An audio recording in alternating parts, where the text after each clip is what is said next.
Quero convidar você a abrir Lucas capítulo 4. Nós vamos continuar nossa reflexão no Evangelho, segundo o relato de Lucas, versículos de 31 a 37.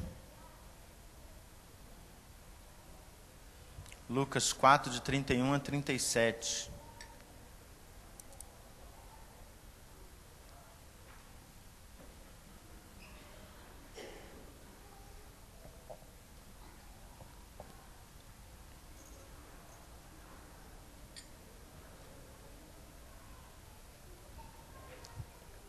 Lucas 4, de 31 a 37.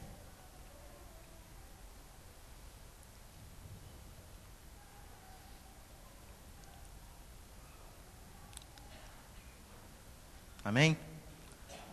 Vou fazer a leitura, queria pedir que você acompanhasse aí na sua Bíblia. Diz assim: E desceu a Cafarnaum, cidade da Galileia, e os ensinava no sábado. E muitos se maravilhavam da sua doutrina, porque a sua palavra era com autoridade. Achava-se na sinagoga um homem possesso de um espírito de demônio imundo, e bradou em alta voz: Ah, que temos nós contigo, Jesus Nazareno? Vieste para perder-nos? Bem sei quem és, o Santo de Deus. Mas Jesus o repreendeu, dizendo: Cala-te e sai deste homem. O demônio, depois de o ter lançado por terra no meio de todos, saiu dele sem lhe fazer mal. Todos ficaram grandemente admirados e comentavam entre si, dizendo: Que palavra é esta? Pois com autoridade e poder ordena aos espíritos imundos, e eles saem? E a sua fama corria por todos os lugares da circunvizinhança.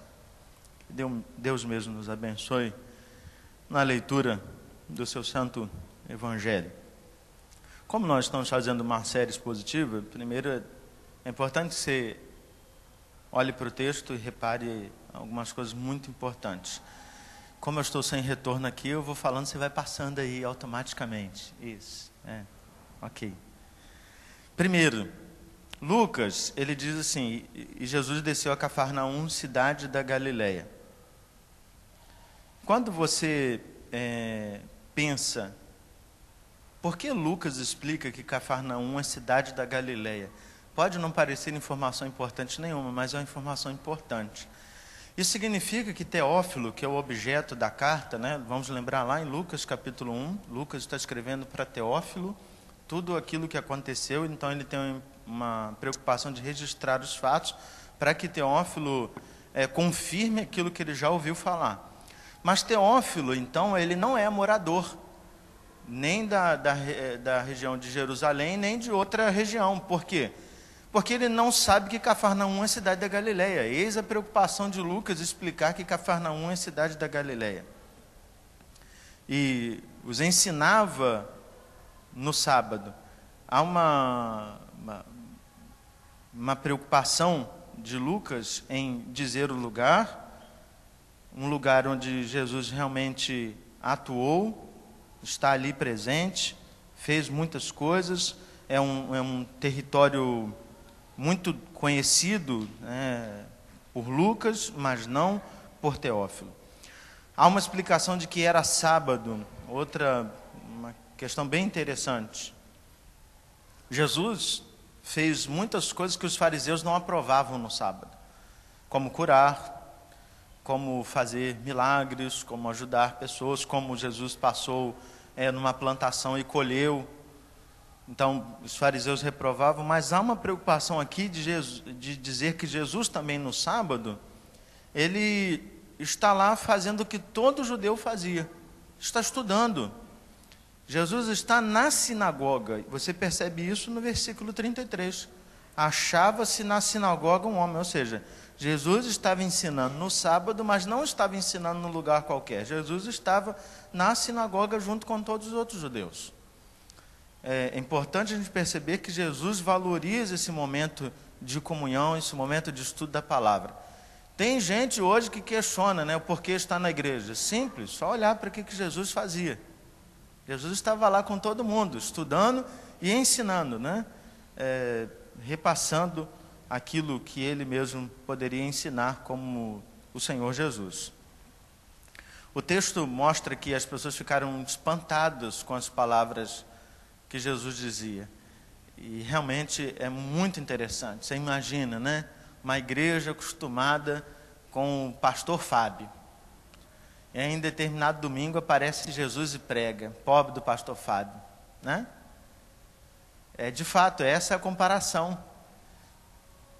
Os sacerdotes estavam ali todo sábado ensinando para as pessoas, mas quando chega Jesus e fala, a fala de Jesus é muito diferente da liderança religiosa. A fala de Jesus é uma fala carregada de experiência. Jesus é Deus, então Ele conhece o coração das pessoas. Jesus tem autoridade para falar. A expressão que o texto diz é que eles ficaram maravilhados ou golpeados. Nós vamos falar mais à frente sobre essa expressão, porque de fato está entre os pontos centrais do texto. E isso é importante, que a partir dessa palavra de Jesus, eles fazem a distinção que Jesus tem autoridade para falar. A gente faz muita confusão entre autoridade e poder. No texto a gente percebe que Jesus tem autoridade. Ele não só recebeu a autoridade, ele fala como alguém que tem autoridade, ou seja, as pessoas conectam fala e atitude. As pessoas percebem em Jesus coisas que são significativas, por isso elas ouvem. E um fato que me chama muita atenção, que não é o fato central, e é muito curioso, porque esse texto em negrito que está na sua Bíblia aí, algumas Bíblias têm o texto em negrito, ele foi colocado pela Sociedade Bíblica, ele não é um texto sagrado, né? Ele é um texto para ajudar você saber o que tem ali no texto. Só que é interessante que, por exemplo, na minha Bíblia está a cura de um endemoniado em Cafarnaum. Este não é o aspecto central do texto. Se eu fosse colocar um texto em negrito, é assim, o momento em que Jesus fala com autoridade na sinagoga. O endemoniado é ninguém. O endemoniado não é o ponto central. E há algumas questões com relação ao endemoniado que me chamam muito a atenção. Eu queria que você prestasse bastante atenção nisso, porque quando eu li e refleti, são coisas que mexeram muito comigo. Onde o endemoniado está? Dentro da sinagoga. Mitos que o mundo evangélico criou hoje, né? Os demônios não entram nos templos. Você tem aqui um endemoniado sentado dentro da igreja, participando, ouvindo o que Jesus está pregando, está até atento, está sentado, ele é chamado de irmão. Existem outras pessoas sentadas do lado dele, ofereceram o inário para ele, ele cantou, Senhor meu Deus, quando eu maravilhado. Quando você percebe isso, primeiro que isso deve trazer para nós uma grande sensação de temor e tremor. Porque a figura maligna, ela pode caminhar tão ao lado que ele faz até parte da sinagoga. Ele está lá, ele faz parte, ele é como se fosse um de nós. Ele está participando do momento. Isso é uma coisa que deve nos chamar a atenção. Muitas vezes, a palavra pode ter sido pregada e ele estava lá sentado e participando. O texto de Tiago é muito interessante porque ele nos chama a atenção de um fato que é duro de se ouvir. Que crer em Deus não é nada demais, porque até os demônios creem e tremem. Então, quando o cara diz assim, não, eu sou temente a Deus, meu irmão, os demônios também fazem isso. Então, a preocupação de Tiago é dizer assim, tem algo que nos diferencia, que não é só o temor a Deus ou crer em Deus.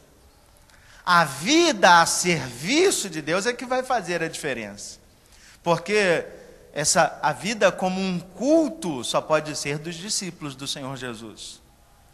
Então esse demoniado, ele se levanta depois da palavra de Jesus, e depois da palavra de Jesus é fácil concluir isso, porque depois que Jesus falou, todo mundo ficou maravilhado. Mas aparece lá a figurinha que se levanta, ele está lá e pergunta, que temos nós contigo, Jesus Nazareno?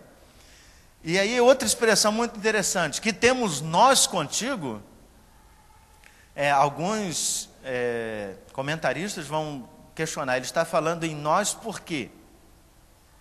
Por que ele está falando nós? Seria ele uma legião? Estaria falando ele em nome de vários demônios? Ou estaria ele falando em nome da congregação? Você já pensou se ele estivesse falando em nome da congregação? Ele se levantasse e falasse assim: olha, as palavras do Senhor são muito bonitas, mas que temos nós contigo? Nós quem? Dos dois fatos é curioso, porque de fato ele está levantando contra a autoridade de Jesus, ou seja, a palavra foi tão direcionada, alcançou o coração, que eles se levantam para questionar aquilo que está acontecendo. E a expressão é: viestes para perder-nos? Acho que a NVI traduz como destruir-nos, né? Vieste para nos destruir? Ou acabar com tudo aquilo que a gente sempre fez? Nós estávamos aqui na sinagoga em plena paz, estávamos com tudo sob o controle, sempre prestamos culto aqui na sinagoga e nada nos incomodou, e vem o Senhor agora com essa palavra que mexe profundamente com o nosso coração? Ou seja, irmãos, muitas vezes a calmaria da religiosidade é simplesmente aquilo que o maligno quer. Já pararam para pensar na profundidade da palavra do endemoniado? E ele continua: bem sei que és o Santo de Deus. Está aí a prova. Até os demônios sabem quem é Deus. Mas Jesus não aceita culto do maligno. Por isso Jesus o repreende e diz: cala-te e sai deste homem. Simples, direto, sem entrevista com o maligno, sem momento de exorcismo e tantas outras coisas, que é o outro aspecto interessante. Existia entre os sacerdotes uma espécie de especialização, isso são os comentaristas que dizem, sobre exorcistas. Há pouco tempo passou até na televisão uma especialização aí da Igreja Católica de padres exorcistas. Tem gente que estuda para isso. Sinceramente, eu nem sei o que se estuda para isso. E estou falando sério mesmo, sem nenhum ar de ironia.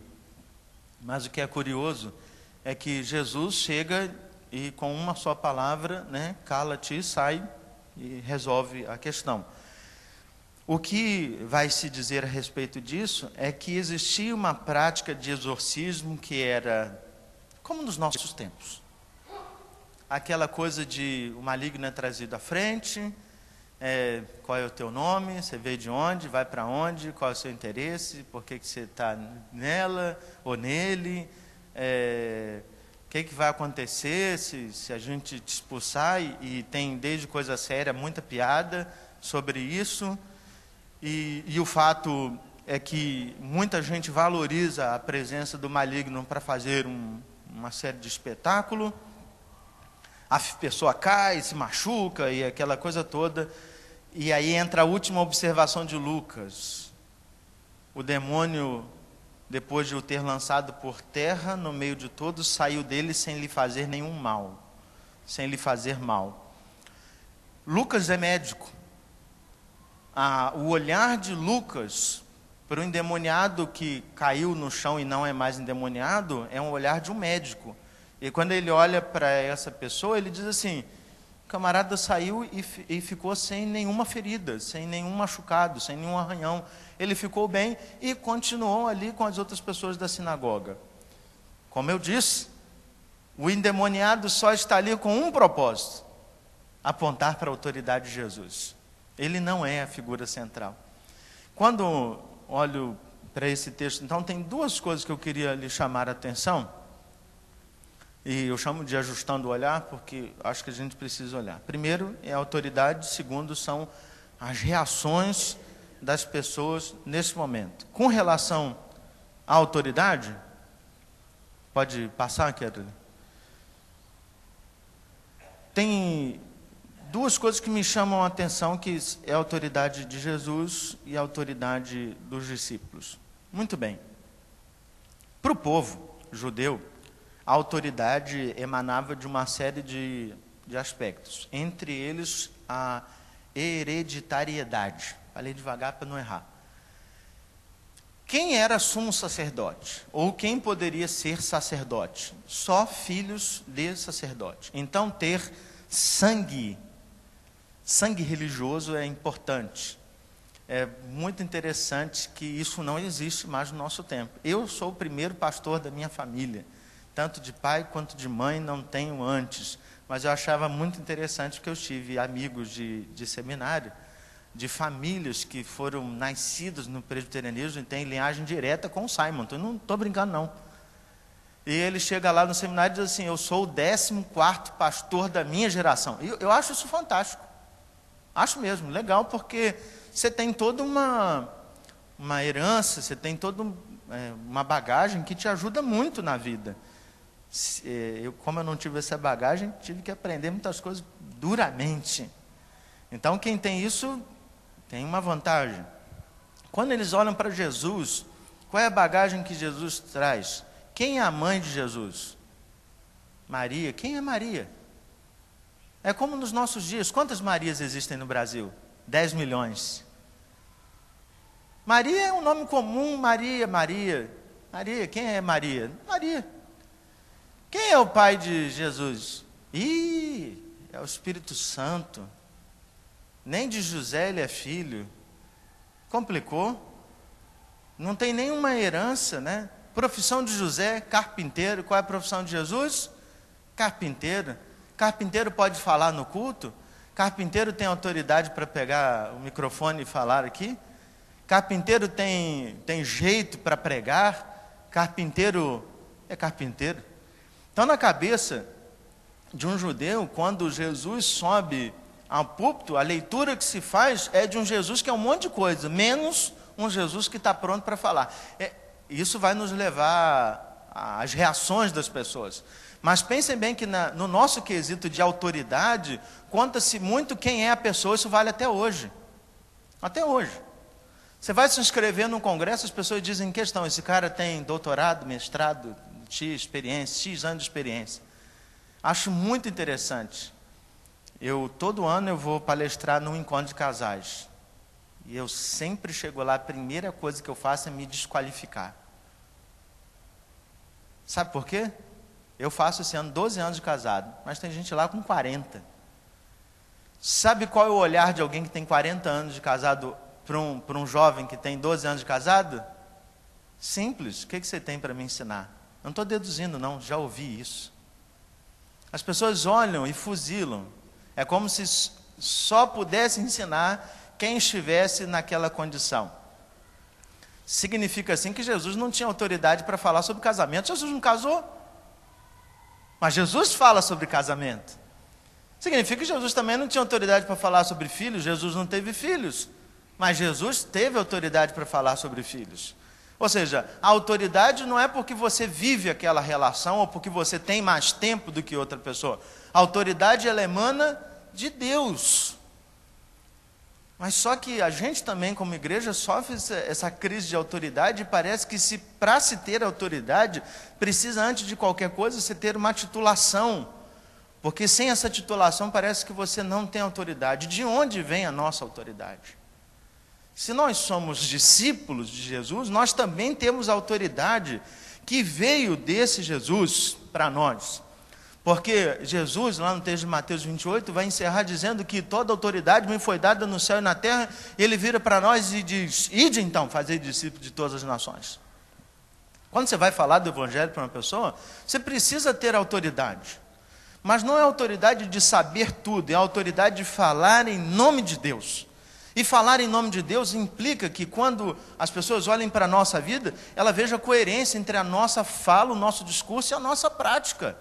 Irmãos, muitos crentes não têm condições de falar do evangelho porque não vivem como discípulos do Senhor Jesus. A questão não é se você tem ou se você não tem autoridade. A questão é que muitas vezes a sua autoridade, ela cai, porque quando se observa a sua vida, não se percebe coerência entre a sua fala e a sua prática. Tem muito crente que é crente mesmo, temente a Deus, mas tem uma vida, às vezes, estranha, incompatível. Tem conhecimento da palavra, mas não vive esse conhecimento da palavra que tem. A pergunta não é se você tem autoridade. Jesus lá lhe deu essa autoridade. O que você tem que fazer é sair daqui hoje e dizer assim: Senhor, como é que eu tenho usado a autoridade que o Senhor me deu? Você não tem autoridade para ser diácono, presbítero ou membro de qualquer sociedade. Você tem autoridade por falar em nome de Jesus em todo lugar que você vai. Mas a pergunta é, por que as pessoas não te escutam então? Porque se você tem autoridade, acontece como Jesus falou. Jesus falou e as pessoas ficaram, uau, que maravilha. Por que as pessoas não ficavam então admiradas com a palavra dos sacerdotes? Simples, porque existia incoerência entre fala e prática. Meu irmão, primeira lição prática desta mensagem. Se na sua casa falta autoridade, se dentro da igreja você não exerce autoridade, o problema não é pedir autoridade. Significa que a sua vida tem alguma incoerência que as pessoas veem. E as pessoas estão questionando a sua autoridade, não é pela sua fala, mas pela sua prática. O que nós aprendemos a usar não é a autoridade, é o poder. E aí, irmãos, tem várias pessoas na igreja revestidas de poder, porque são oficiais, são líderes, e às vezes elas exercem esse poder sobre as pessoas, não porque as pessoas amam obedecê-las, mas porque se não obedecê-las existirão consequências. E a gente precisa entender o que a gente está exercendo sobre as pessoas, em qualquer nível. Eu estava brincando no pequeno grupo lá em casa. Eu comecei a perceber uma coisa muito interessante. Eu tenho vou falar do meu pecado. Eu tenho uma tendência a ser... Eu tenho vários pecados, mas um deles é ser perfeccionista. Então, quem me conhece sabe, eu sou perfeccionista. Detalhista. Sou. Eu oro por isso boa parte dos meus dias. Ore também. Pode orar por mim, não tenho dificuldade nenhuma com isso. Mas o que acontece? Eu muitas vezes percebo que sobrecarrego os meus filhos com isso. E eu, durante muitas vezes, me orgulhei de olhar daqui de cima, para os meus filhos, eles batem o olho em mim, e eu percebo as pernas deles tremerem. E eu não bato nos meus filhos. Assim, já bati. Hoje, não mais. E a pergunta que eu me fiz é assim, eles têm medo do meu poder ou eles respeitam a minha autoridade? A conclusão triste que eu cheguei é que muitas vezes eles temem o meu poder. Eu tenho o poder de levantar a mão e bater neles.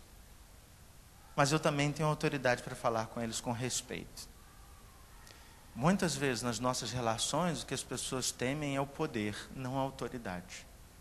E a gente precisa fazer uma diferença clara sobre isso.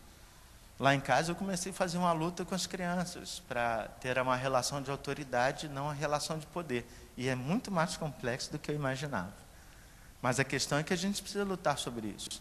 Dentro da igreja, nós precisamos ter uma relação de autoridade. Falamos com os outros com autoridade, falamos como discípulos do Senhor Jesus. Mas a nossa vida não pode ser incoerente.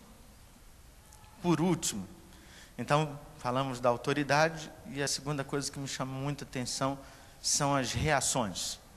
E eu separei 3 reações que estão no texto. A primeira de rendição, a segunda de um questionador e a terceira de um admirador.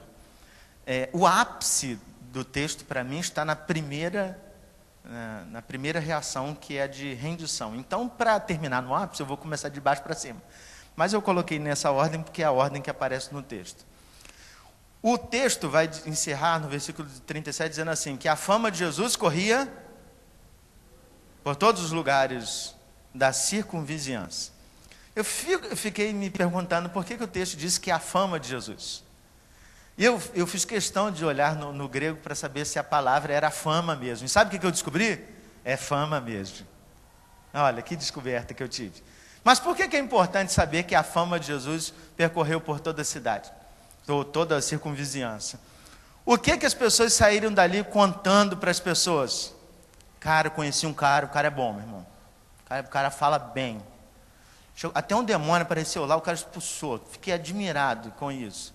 É o que se conta. Isso é a admiração. Se você entender assim, mas isso é legal de se contar a respeito do Evangelho do Senhor Jesus? Não. Se você só tem admiração pela sua igreja, não abra sua boca. A única coisa que a gente não deve contar é a fama. Por quê? Quando Jesus multiplicou os 5 pães e 2 peixinhos, o pessoal ficou maravilhado com tudo aquilo que aconteceu. Eles se admiraram de tudo aquilo. Você imagina, rapaz, você, apóstolo do Senhor Jesus, e Jesus faz aquela pergunta, o que tem aí? Você fala 5 pães, 2 peixes, ele fala, começa a distribuir, rapaz, para as pessoas aí. Você pega aquele pãozinho francês e o negócio não acaba nunca. Você parte de tá? No final, você parte tanto que ainda sobram 12 cestos cheios. E o pessoal com a barriguinha cheia, todo mundo satisfeito. Como dizem aí, o primeiro McFish da história, né? Então, Jesus faz aquele milagre. Jesus vai embora e deixa as multidões. E as multidões vão atrás de Jesus. O que Jesus disse para elas? Vocês estão atrás de mim por quê? Porque vocês comeram pão e encheram a barriga. Não fui eu que disse isso. Jesus disse, vocês gostaram tanto de comer um pãozinho com sardinha. Vocês gostaram tanto de comer um pãozinho aí com esse peixinho. Vocês gostaram tanto de encher a barriga que vocês querem ir atrás de mim. A minha fama alcançou vocês, não o evangelho alcançou as pessoas. Tem igrejas lotadas, abarrotadas, tem igrejas vazias também, mas muitas vezes em igrejas cheias ou igrejas vazias, as pessoas estão atrás da fama de Jesus. O que Jesus pode fazer por mim? É pura admiração pelo Senhor Jesus. Tem crentes dentro da igreja que não foram convertidos pelo Senhor Jesus, só ficam admirados pelo que o Senhor fez durante a semana. O Senhor me curou, o Senhor fez isso, o Senhor fez aquilo. Meu irmão, Jesus é muito maior que isso. A gente precisa tratar se a gente tem de fato só admiração pelo Senhor Jesus. Sabe por quê? Porque senão a gente sai contando da fama. Facebook é um lugar que a gente conta a nossa fama ou a fama de Jesus. Jesus fez isso por mim, Jesus fez aquilo por mim. Isso é só admiração. Para com isso. Jesus não precisa de admiradores. Jesus não tem problema de ego, de vaidade. Jesus não precisa de nós. Jesus não precisa do nosso culto. Já parou para pensar nisso? Quem disse que o Senhor se agrada de toda a reunião? Isaías capítulo 1. Quem vos requereu só pisar nos meus átrios? Onde você ouviu isso de Deus? Que Deus pediu para a gente estar aqui prestando culto para Ele. Se você está aqui só num simples ato de admiração, repense isso. E aí vem a segunda posição. O cara não é só um admirador, ele é um questionador, e nem significa uma ampliação, é só uma atitude diferente, uma reação diferente. Quantos irmãos na igreja são como endemoniado? Estão ali com um único papel, questionar a autoridade. A única preocupação deles é levantar e dizer assim, por que isso? Para que isso? Por causa daquilo? Por quê? Por quê? Por quê? Eles levantam, eles questionam, eles não estão juntos, eles colocam defeito, eles abrem a boca para falar coisas que não abençoam, eles fazem fofoca, eles fazem um monte de coisa que não tem nada a ver com o Senhor Jesus. A gente encontra ou não encontra questionadores dentro do povo de Deus? Aos montes, rapaz. A grande questão é que talvez se Jesus estivesse aqui pregando no meu lugar, seria a hora dos demônios levantarem. Isso é sério, irmãos. Sério. Porque se a gente ouve a autoridade que vem de Deus, a única posição que não devemos ter é a do questionador, porque o questionador, ele não está questionando a autoridade de quem está aqui, ele está questionando a autoridade de Deus. Muitas vezes falta nas nossas palavras temor e tremor. Nós falamos coisas das quais nos arrependemos, pedimos perdão, esse é um processo, sim, de pedir perdão, mas deveríamos não falar. Nós precisamos, irmãos, pensar que a figura do questionador, do endemoniado aqui no texto, é mais do que para falar do maligno, é para falar que existem pessoas dentro da sinagoga que levantaram contra a figura de Jesus, questionando o próprio Jesus. Irmãos, os fariseus chamaram Jesus de filho de Belzebu. Você sabe o que é isso? Eles chamaram Jesus de filho do demônio. Você já imaginou a que ponto pode chegar o nosso questionamento, a que ponto pode chegar a nossa postura crítica, e a gente às vezes se orgulha disso. Eu sou uma pessoa crítica, eu sou uma pessoa detalhista. Largue isso. Largue isso. A questão da reação, como nós reagimos diante da autoridade do Senhor. Se Deus está falando ao seu coração, receba com temor e tremor, não questione o que Deus está mandando fazer. Foi isso que Abraão fez.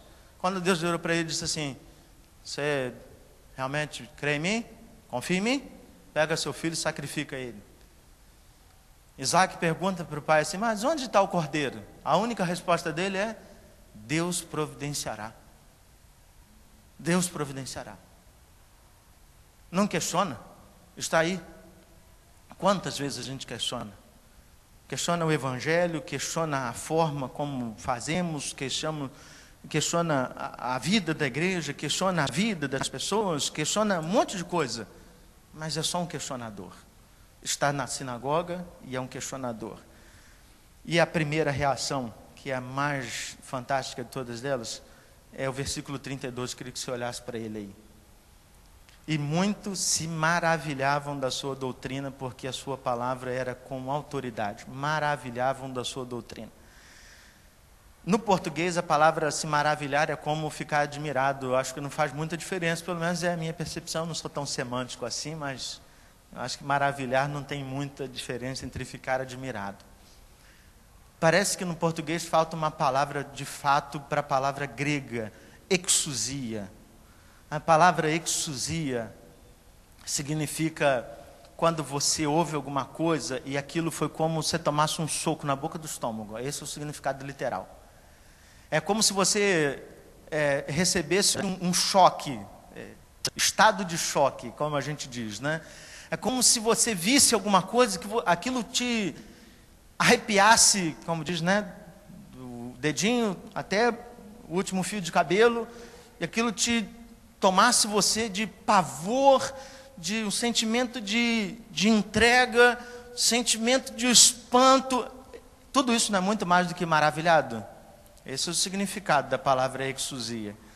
E essa é uma coisa muito interessante. Você lê a Bíblia todos os dias, meu irmão?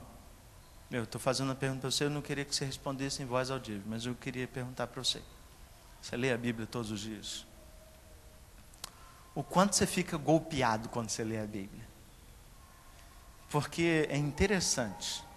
A palavra do Senhor tem autoridade. Então, quando você lê a palavra do Senhor, parece que tem um espelho aqui na página. Porque quando você lê, você olha e diz assim: rapaz, está falando para mim. E aquilo não deve provocar em você a reação do maravilhado. E por que eu coloquei a palavra rendição? Porque a partir do momento que você vê que aquilo é tão profundo, você se rende diante do Senhor, e a sua única atitude é: Senhor, me ajuda, Senhor, eu preciso caminhar nessa direção. Eu preciso ser aquilo que o Senhor está apontando para mim. Eu preciso fazer aquilo que o Senhor está mandando fazer. Eu preciso me render diante da autoridade do Senhor. E porque eu me rendo, eu abandono o caminho que é meu e eu sigo o caminho proposto pelo Senhor. A gente precisa ter menos admiradores, menos questionadores e crentes que se rendam mais facilmente. A gente precisa ter pessoas que, quando ouvirem a palavra do Senhor Jesus e uma proposta simples de vamos fazer isso, que você seja o primeiro a dizer: Senhor, eu topo fazer isso. Pode não estar diretamente ligado à minha vida, pode não ser diretamente para mim, mas eu entendo que a tua palavra, se a tua palavra me manda fazer, eu quero fazer isso. Eu quero assumir o compromisso de fazer as coisas que o Senhor manda fazer, porque o Senhor tem autoridade para mandar na minha vida.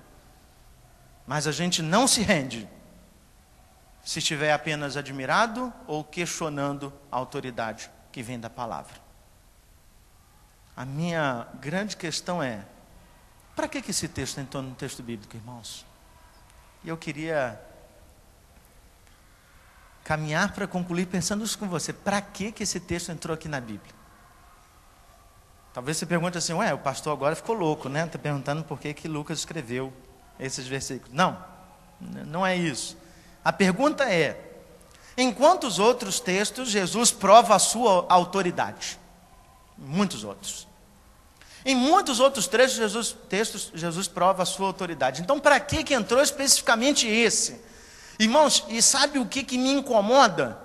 É que não há nessa sinagoga uma reação de mudança de vida diante da palavra do Senhor Jesus. Não há mudança. Jesus prega, aparece um endemoniado que questiona, e a única coisa que o pessoal sai contando é: uau, caramba, esse cara é bom, hein? Esse cara é bom. Esse carpinteiro aí chamado Jesus, ele faz coisas de fato que a gente nunca viu. A única coisa que se sai da sinagoga é a fama de Jesus. Ou seja, não há mudança prática nenhuma na vida das pessoas. E a pergunta que eu me fiz é assim, depois de eu ler Lucas 4, de 31 a 37, o que sobra para o Fábio? E eu tenho um pedido de oração. É que, se eu devo parecer com Jesus, e acho que essa é a conclusão óbvia, e a preocupação não é nem ser excepcional na conclusão, mas é que se eu estou na caminhada para ser parecido com o Senhor Jesus, eu preciso de uma vida de autoridade. Eu queria que você parasse para pensar em quanto de autoridade você tem para falar do Evangelho. Quantas pessoas veem em você comprometimento igual a Jesus? Quantas pessoas veem em você entrega igual a Jesus? Ou quantas pessoas veem em você poder igual a Jesus? E quantas pessoas veem em você palavras de sabedoria igual a Jesus? Enquanto as pessoas veem em você humildade igual a Jesus? Enquanto as pessoas veem em você a capacidade de ensinar, de falar de Deus igual a Jesus? Enquanto você é parecido com Jesus.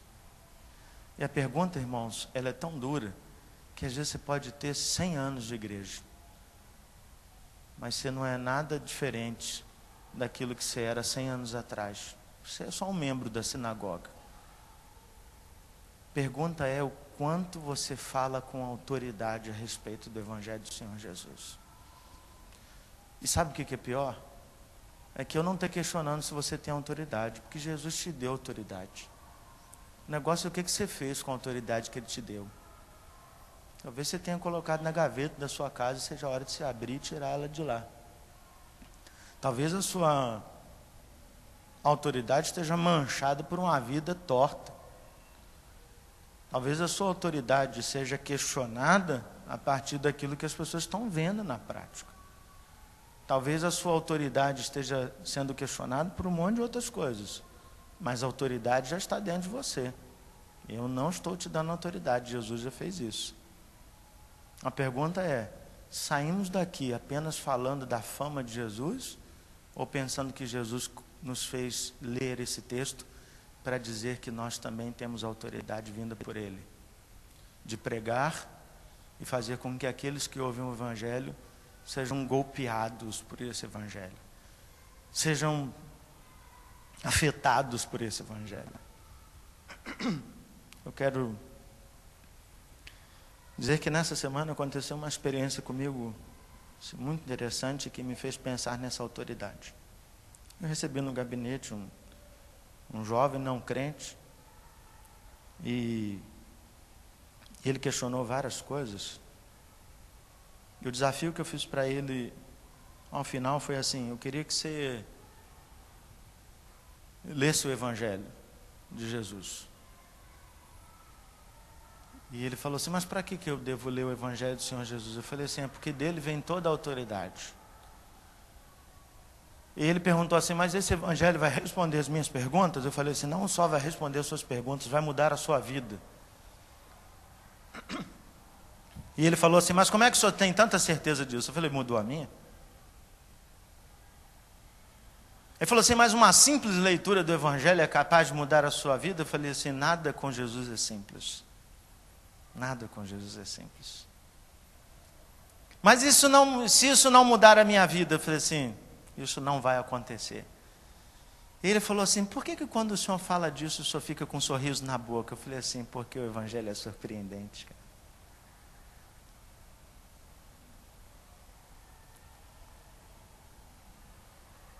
a maior resposta que eu tive é que depois algumas pessoas falaram para mim assim: pastor fulano esteve aqui, falou que o senhor sabia que ele está lendo a Bíblia? Eu falei assim: sei. Como é que o senhor sabe disso? Eu fiz um desafio para ele. Ele falou assim: mas o senhor falou com ele depois? Eu falei: não. Mas como é que o senhor sabe que o senhor está lendo? Eu falei: rapaz, eu estou falando do Evangelho. Só o Evangelho pode mover as pessoas para lê-lo, para transformá-lo. A autoridade não vem de mim, vem de Deus. Meu irmão, saia daqui hoje com autoridade. Diga não para os pecados com autoridade. Se enfrentar situações difíceis como um demônio que levanta e questiona a sua autoridade, responda a ele com autoridade: cala-te e sai deste homem. Faça isso, não porque você é quem você é, mas porque Deus sempre foi o grande eu sou. Vamos orar?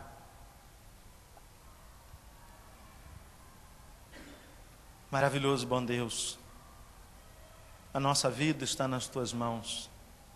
O Senhor nos chamou para ser discípulos teus. Nesta caminhada, ó Deus, de sermos discípulos do Senhor Jesus, é imprescindível que a gente pareça cada dia mais com o Senhor. Como o próprio Senhor Jesus orou lá em João capítulo 17, e assim nós conhecemos a oração do Senhor Jesus. A oração é que nós, como seus discípulos, fôssemos um, como o Senhor é com Jesus Cristo. Como isso é profundo, como isso é grandioso, como isso é misterioso, como isso é maravilhoso. Nós recebemos autoridade, e quando olhamos para a nossa vida, a única coisa que percebemos é que muitas vezes não sabemos como usá-la. Usamos mal a nossa autoridade, usamos para fazer coisas que não são pregar o Evangelho do Senhor Jesus. Falamos em nome de Deus, às vezes com um foco pessoal, um foco voltado para o interesse de uma sociedade, para o interesse voltado para um grupo. Ó Deus, perdoa-nos por isso. O Senhor nos deu autoridade para ensinarmos, para levarmos o Evangelho a outras pessoas. O Senhor nos deu autoridade para levarmos, ó Deus, o Evangelho para pessoas, e essas pessoas devem ser golpeadas, ó Deus, pela Tua palavra. E o resultado é que essas pessoas devem se render ao Evangelho do Senhor Jesus. Muitas vezes a única coisa que fazemos é guardar, ó Deus, e acumulamos este Evangelho, esse conhecimento, e não temos reproduzido a outras pessoas, não temos levado o Evangelho a outras pessoas, não temos falado do Senhor Jesus para outras pessoas. Nos perdoa por isso, Senhor. Mas nos ajuda também a usar desta autoridade para chegar ao nosso vizinho e pregar o Evangelho, para chamar pessoas ao arrependimento, ó Deus, em nome do Evangelho, para chegar para as pessoas que estão vivendo uma vida completamente torta, ó Deus, e chamá-las a uma vida como discípulos do Senhor Jesus, em nome do Evangelho. Nos ajuda, Senhor, a usarmos a autoridade, a crermos que esta autoridade está em nós, e a produzirmos outros discípulos em nome desta autoridade. Não nos faça sair daqui indiferentes, Senhor. Mexe com a nossa característica como discípulos do Senhor Jesus e nos ajuda. É em nome do nosso Senhor e Salvador Jesus Cristo que nós oramos. Amém. Irmãos, quero convidar você a ficar em pé. Nós